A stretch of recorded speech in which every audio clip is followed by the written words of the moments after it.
ఉమ్మడి ప్రకాశం జిల్లాలో కరణం బలరామ కృష్ణమూర్తి సుదీర్ఘ రాజకీయ అనుభవం ఉన్నటువంటి నాయకుడు. చాలా మాస్ లీడర్ గా, పవర్ఫుల్ లీడర్ గా చాలా మంది మాట్లాడుతుంది. 2019 ఎన్నికల్లో ఆయన చీరాల నియోజకవర్గం నుంచి పోటీ చేసి వైఎస్ఆర్సీపీ వేవ్ లో కూడా తెలుగుదేశం పార్టీ నుంచి గెలిచారు. ఆ తర్వాత వైఎస్ఆర్సీపీలోకి జగన్మోహన్ రెడ్డి విధానాల నుంచి, ఆయన అమలు చేస్తున్న సంక్షేమ పథకాల నుంచి వైఎస్ఆర్సీపీలో జాయిన్ అవ్వడం జరిగింది. వైఎస్ఆర్సీపీలో కంటిన్యూ అయ్యారు. 2024 ఎన్నికల్లో మాత్రం ఆయన కొడుకు కర్ణం వెంకటేష్ను చీరాల నియోజకవర్గం నుంచి పోటీ చేయించారు. అక్కడ అమంచి కృష్ణమోహన్ కాంగ్రెస్ పార్టీ నుంచి పోటీ చేసి ఓట్లు చీల్చడంతో కర్ణం వెంకటేష్ ఓడిపోవడం జరిగింది. లేదంటే కర్ణం వెంకటేష్ చాలా వరకు గెలుపు అవకాశాలు ఉన్నటువంటి నియోజకవర్గం చీరాల.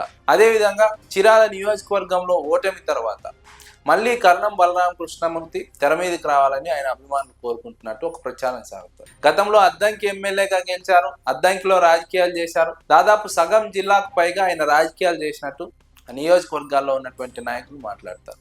అంత రాజకీయ అనుభవం ఉంది, రాజకీయంగా అందరితో చాలా కలుపుగోలుగా వెళ్తారు. అదేవిధంగా మంచి అటాచ్మెంట్ ఉంది, మంచి సత్సంబంధాలు ఉన్నాయి. కార్యకర్తలను కాపాడుకోవడానికి ఎంత దూరమైనా వెళ్తారు, కార్యకర్తల కోసం ఏమైనా చేస్తారు.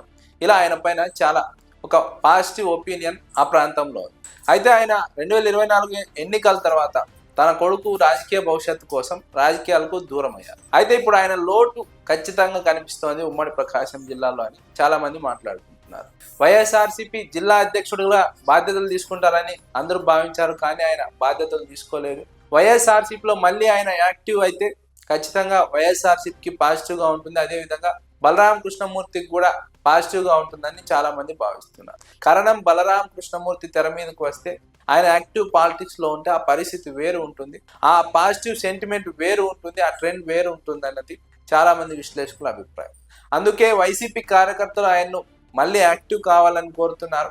యాక్టివ్ అయి వచ్చే ఎన్నికల్లో ఏదో ఒక నియోజకవర్గం నుంచి పోటీ చేయాలని భావిస్తున్నారు. ఆయన యాక్టివ్గా ఉంటే జిల్లాలో చాలా నియోజకవర్గాలను ఆయన అనుచరులు యాక్టివ్గా ఉంటారు, పార్టీకి ప్లస్ అవుతుంది.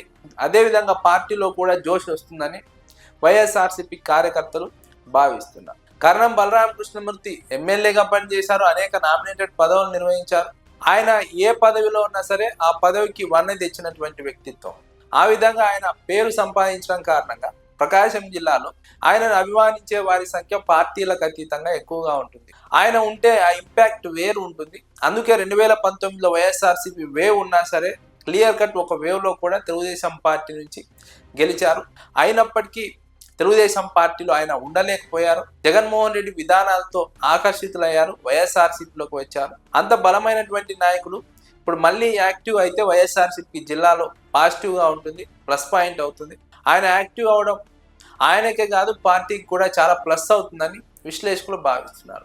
కర్ణం వెంకటేష్ను ప్రమోట్ చేయడానికి ఆయన బ్యాక్ ఎండ్ లో ఉండి పని చేయవచ్చు, కానీ ఆయన ఫ్రంట్ లైన్ లో ఉంటేనే పార్టీకి కానీ ఆయనకు కానీ లేదంటే కర్ణం వెంకటేష్ కానీ ప్లస్ అవుతుంది, పార్టీ మరింత పుంజుకుంటుంది. ఒక నియోజకవర్గంలోనే కాదు చాలా నియోజకవర్గంలో ఆయన అనుచర వర్గం యాక్టివ్గా ఉంటుందన్నది విశ్లేషకుల అభిప్రాయం. చాలా మంది వైసీపీ కార్యకర్తలు ఇదే అంశాన్ని ప్రస్తావిస్తున్నారు, ఇదే కోరుకుంటున్నారు. అయితే కర్ణం బలరామ కృష్ణమూర్తి మళ్ళీ యాక్టివ్ అవుతారా, లేదంటే వెనక నుంచి నడిపిస్తారా, తన కొడుకు రాజకీయ భవిష్యత్తు కోసం పూర్తిగా రాజకీయాల నుంచి తెరమెరుగు అవుతారా అన్నది రాజకీయ వర్గాల్లో జరుగుతున్నటువంటి ఒక చర్చ.